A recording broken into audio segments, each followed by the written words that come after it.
Hello. तो आज हम इंटीग्रेशन टॉपिक करेंगे। ये क्लास 12 का है इंटीग्रेशन। तो सबसे पहले जो इसमें सबसे इम्पॉर्टेंट होता है, ये कुछ फॉर्मूले होते हैं। मैं फॉर्मूले एक्सप्लेन कर दूँगी। जैसे सबसे पहला फॉर्मूला है एक्स की पावर एन का। अगर हम इंटीग्रेशन करेंगे तो उसकी वैल्यू क्या होती है, ये होती है जैसे एक्स की पावर 5 है, एक्स की पावर 5 है। अगर हम इसका इंटीग्रेशन करना है तो उसकी वैल्यू होती है एक्स की पावर 6/6 प्लस कांस्टेंट। एक कांस्टेंट इसमें टर्म आ जाता है।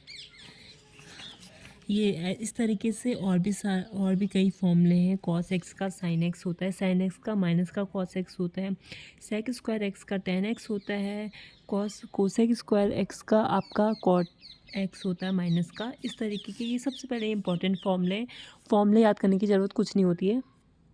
हम बहुत सारे क्वेश्चंस करेंगे, वो अपने आप ही याद हो जाता है। मैंने तो कभी याद करने की कोशिश भी नहीं करी। वो बहुत सारे क्वेश्चन आर डी शर्मा वगैरह से सॉल्व करते थे तो याद हो जाते थे। ये कुछ फॉर्मूले और हैं हमारे। तो अब हम डायरेक्ट क्वेश्चन में जाते हैं। सबसे डायरेक्ट एक्सरसाइज है, यह एग्जाम्पल, कुछ एग्जाम्पल हैं, हम इनको सॉल्व करेंगे। आई होप दिख रहे होंगे। जैसे हमें इसका एंटी डेरिवेटिव निकालना है। मतलब एंटी डेरिवेटिव का मतलब है कि डेरिवेटिव का उल्टा क्या होता है, इंटीग्रेशन होता है। तो इन सब के हम वैल्यू निकालेंगे। सबसे पहले वही फॉर्मूला लगाएंगे। फॉर्मूला तो इन डिटेल मैंने एक्सप्लेन कर ही दिया है। तो cos 2x सबसे पहला एक्सरसाइज है। cos 2x का हमें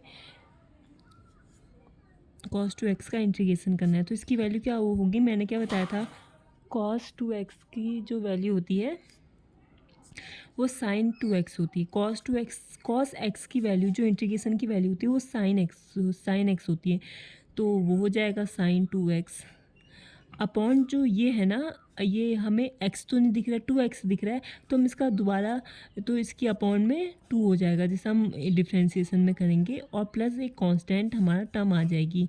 अब हम ये वाले क्वेश्चन भी करेंगे। जैसे सेकंड क्वेश्चन है 3x² प्लस का 4x³ है। इसका इंटीग्रेशन होगा, मतलब जो इसका एंटी डेरिवेटिव होता है वो कितना होता है इंटीग्रेशन। मैंने आपको बताया था कि x की पावर n का फॉर्मूला कैसे, क्या बताया था मैंने, x की पावर n का इंटीग्रेशन की वैल्यू x की power n+1 upon n+1 plus का कांस्टेंट। तो यही फॉर्मूला हम इसमें लगा देंगे। कांस्टेंट टर्म को तो हम इंटीग्रेशन से बाहर ले लेते हैं। ये x² प्लस का 4x³। अब हम इंटीग्रेशन कर देंगे। साथ में dx भी होता है, मैंने dx नहीं लगाया होगा ना यहाँ, ये dx भी होता है।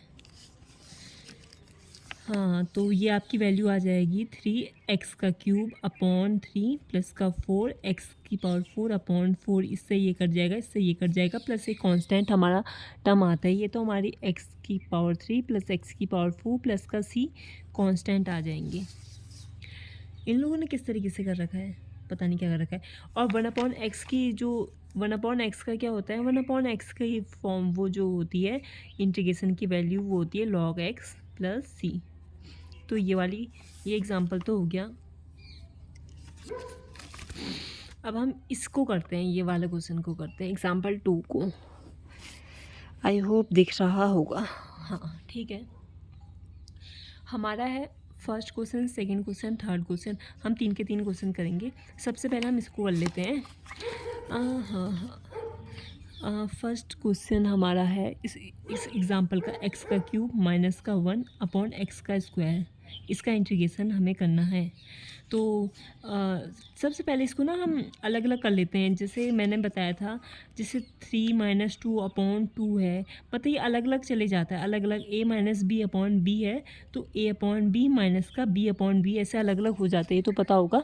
तो हम यही ऐसे अलग अलग कर लेंगे। तो x³ अपॉन x² माइनस का 1 अपॉन x² dx। अब काट देंगे इसको, ये x माइनस का 1 अपॉन x²। अब इसका इंटीग्रेशन अब करेंगे, फॉर्मूला वही लगेगा। इसमें x की पावर कितनी है, 1 है। यहाँ पे x की पावर कितनी है, वही है, सेम वही है। यहाँ पे x की पावर माइनस का 2 है। तो हम इसमें फॉर्मूला जब लगाएंगे तो आ जाएगा x² अपॉन 2 माइनस x की पावर -2 है ना, तो -2 प्लस 1 x की पावर माइनस का 1 अपॉन माइनस का 1 प्लस कांस्टेंट, ये हमारा आ जाएगा। तो x² प्लस अपॉन 2 प्लस का 1 अपॉन x प्लस c, ये हमारा इसकी वैल्यू आ गई। अब दूसरा क्वेश्चन करेंगे, ये है, इसको यहाँ पे कर लेते हैं, इसको मैं डिवाइड कर देती हूँ क्योंकि मैं पेज फिर ज़्यादा इस्तेमाल हो जाएगा। एक्स की 2/3 + 1 dx, हमें इसका, मेरी राइटिंग तो बहुत ही खूबसूरत हो रही है। हाँ, तो हमें इसका इंटीग्रेशन करना है, तो वही होता है, सेम फॉर्मूला लगा देंगे, एक्स की पावर 2/3 + 1/2/3 + 1, और ये 1 का किसी भी कांस्टेंट टर्म का इंटीग्रेशन वही हो जाता है, 1 का x हो जाएगा प्लस c। तो x की पावर 5/3 अपॉन का 5/3 + x + c, तो ये हमारा इसका आंसर आ गया। अब हम ये वाला करेंगे, थर्ड वाला क्वेश्चन, x की पावर 3/2 + 2e की पावर x माइनस का 1/x dx, हमें इसका इंटीग्रेशन करना है। तो हमारा क्या, वही फॉर्मूला लगाएंगे, फॉर्मूला तो वही होता है, इसमें टोटल मैं एक दो फॉर्मूले बता देती हूँ। जैसे कि इसमें x की पावर n का जो फॉर्मूला होता है ना, x की पावर n dx का होता है x की power n + 1 upon n + 1 plus का कांस्टेंट टर्म, एक होता है e की पावर x का, जो वो होता है वो e की पावर x ही रहता है, प्लस कांस्टेंट हो जाता है। तो अब इसमें हम जब हम फॉर्मूला पुट करने जाएंगे तो x की पावर 3/2 प्लस का 1/3/2 + 1 + 2e की पावर x का मैंने वही बताया था, और मैंने ये भी बताया था कि 1/x का कितना होता है इंटीग्रेशन, एक फॉर्मूला एक और इसमें लग रहा है, 1/x का फॉर्मूला का इंटीग्रेशन की वैल्यू log x होती है। तो जब हम इसमें लगाएंगे तो माइनस का log x और प्लस एक कांस्टेंट भी आ जाएगा। जब हम डेफिनेट इंटीग्रल कर लेंगे ना तो उसमें कांस्टेंट की ज़रूरत नहीं होती है। तो हमारी x की वैल्यू 5/2 प्लस का 2e की पावर x माइनस का log x प्लस c, हमारा इसका आंसर भी हो जाएगा। यानी एक्सरसाइज हुई कंप्लीट। और कौन सा है, एक थोड़े ये भी बचे हैं ना, ये वाले क्वेश्चन, इसको भी कर लेते हैं, फिर उसके बाद हम डायरेक्ट, फिर इसके बाद हम ये 7.1 वाली एक्सरसाइज में जाएंगे।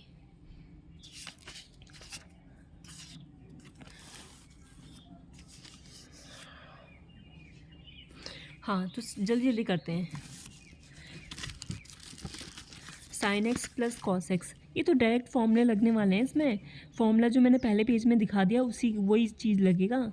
sin x + cos x, मैं साथ में बताते हुए भी चलूँगी यहीं पे, cos x dx का मैंने क्या बताया था कि जो sin x का फॉर्मूला होता है, sin x इंटीग्रेशन की वैल्यू कितनी होती है, माइनस का cos x होती है प्लस c, और cos x की कितनी होती है, ये तो याद करना, cos x की sin x प्लस c, ये हमारा फॉर्मूला होता है।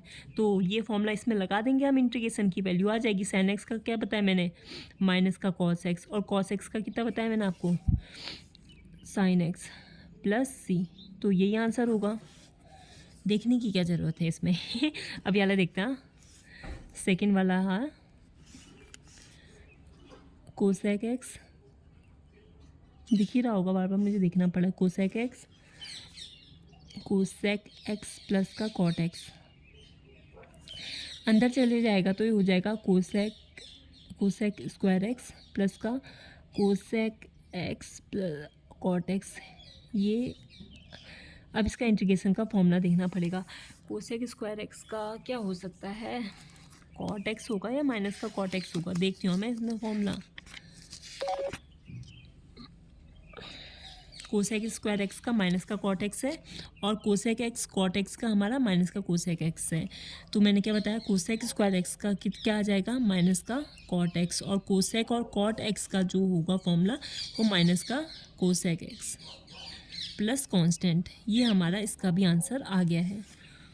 ये याद करने पड़ेंगे, याद क्या करने पड़ेंगे, याद नहीं करने पड़ेंगे, बस क्वेश्चन करते रहने पड़ेंगे बहुत सारे। अब याला करें थर्ड वाला, 1 माइनस का साइन स्क्वायर एक्स अपॉन में कॉस स्क्वायर एक्स, ये हमारा है। हम पूरा मतलब जिसने ट्रिग्नोमेट्री पढ़ी होगी सबको पता है, 1 अपॉन माइनस का साइन स्क्वायर एक्स कितना होता है, 1 minus sine square x equals to cos square x. तो ये आपका क्या आ जाएगा, कॉस स्क्वायर एक्स हाँ क्या बताया था, 1 माइनस का साइन स्क्वायर एक्स कितना होता है, कॉस स्क्वायर एक्स अपॉन में cos square x d x. तो ये कट जाएगा तो हमारा क्या आ जाएगा, सिर्फ डी एक्स, और इसका इंटीग्रेशन की वैल्यू एक्स होती है प्लस सी। ये हमारा इसका भी आ गया है। ये भी देखने की ज़रूरत नहीं है, आंसर सही आया होगा। ये मेरा आंसर सही क्यों नहीं आ रहा, सॉरी ये 1 माइनस साइन एक्स है। मेरा ध्यान स्क्रीन में ज़्यादा हो रहा है ना, तो वो भी जो मैंने करा वो भी सही है, मतलब सही है। अगर इस टाइप का दिखेगा तो कहाँ गया, ये है, ये भी ठीक ही है। अब मैं लेकिन मैं इसके उससे कर लेती हूँ। हाँ ये वाला जो क्वेश्चन दे रखा है, 1 माइनस का sine x upon cos square x, इसका इंटीग्रेशन करना है।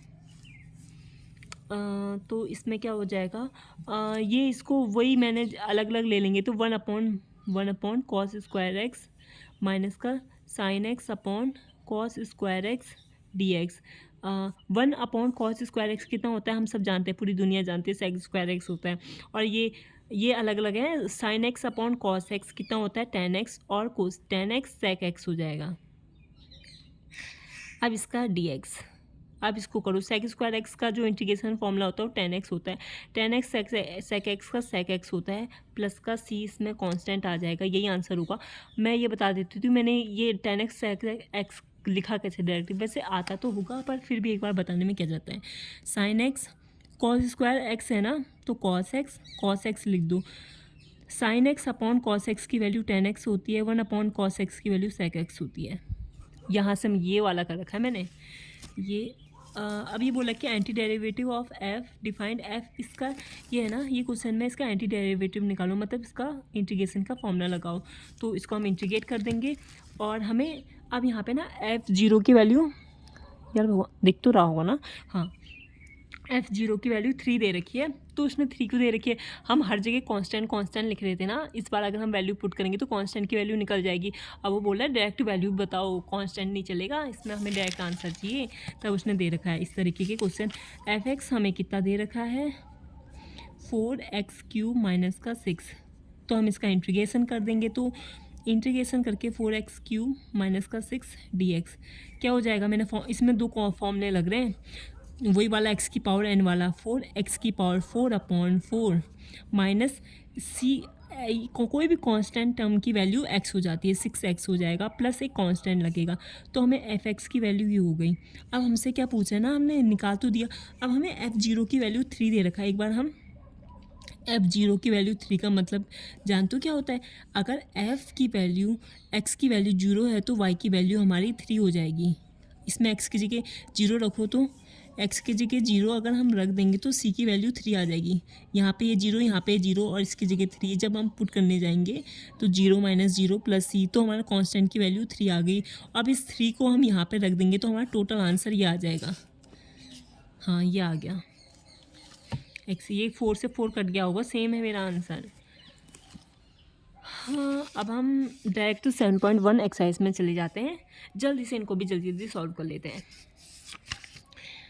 इतना फिर एक वीडियो के लिए इतना काफ़ी है ना, फिर मेथड ऑफ इंटीग्रेशन करेंगे। कि बोला कि फाइंड द एंटीरेंड, कितना पोर्शन दिख रहा है, सिर्फ इतना ही हिस्सा दिख रहा है और नीचे यहाँ थोड़ा इतना हिस्सा दिख रहा है, ठीक है, कुछ चीज़ कटना नहीं चाहिए। हाँ ये हमें 7.1 एक्सरसाइज है, हम कि सबसे पहले इसमें हमें एंटी डेरिवेटिव निकालना है और ये हमें फाइंड द, और इसका भी इंटीग्रल वैल्यू निकालनी है इस क्वेश्चन में, इसमें भी एंटी डेरिवेटिव। ये है एक्सरसाइज आपकी पूरी, तो सॉल्व करा जाए, जल्दी से करा जाता है। वही पेज के डिवाइड कर देंगे। सबसे पहले मैं अब बताती हूँ, जैसे साइन 2x का हमें इंटीग्रेशन करना है। साइन x का क्या बोल रहा था मैंने, माइनस का कॉस x होता है, माइनस का कॉस x अपॉन जो 2 कांस्टेंट है ना, इसका जो हम दोबारा से करेंगे तो वो कितना आ जाएगा, अपॉन में 2 हो जाएगा, प्लस c, ये कांस्टेंट है। अब ये cos 3x का करेंगे, cos 3x का इंटीग्रेशन, तो हमारा फॉर्मूला क्या होता है, cos x का क्या होता है, sin x होता है, sin 3x। अब ये 3x का जो दोबारा मतलब ये इंटीग्रेशन 3 है तो कांस्टेंट है, इसका दोबारा अपॉन में ये 3 चला जाएगा, प्लस का c कांस्टेंट, e की पावर 2x, इसका इंटीग्रेशन क्या हो जाएगा, e की पावर 2x का, e की पावर x का e की पावर x ही होता है, e की पावर x का हम e की पावर x ही रखेंगे। एक मिनट यार, किसी का फ़ोन आ रहा है, मैं इसको यहीं पे इसके बाद अगली वीडियो में इसका बता दूंगी। ई की पावर एक्स का इंटीग्रेशन हम कितना जानते हैं, ई की पावर एक्स होता है प्लस कांस्टेंट होता है, लेकिन यहाँ पे ई की पावर 2x है, हम 2x को तो रखेंगे कांस्टेंट, टर्म नीचे चली जाती है प्लस सी, ये हमारा इसका हो जाएगा। मैं अभी वीडियो को यहीं पर 15 मिनट को करती हूँ, फिर अगली वीडियो में ये वाली एक्सरसाइज हम सब कर लेंगे। अभी फ़ोन आ रहा है किसी का।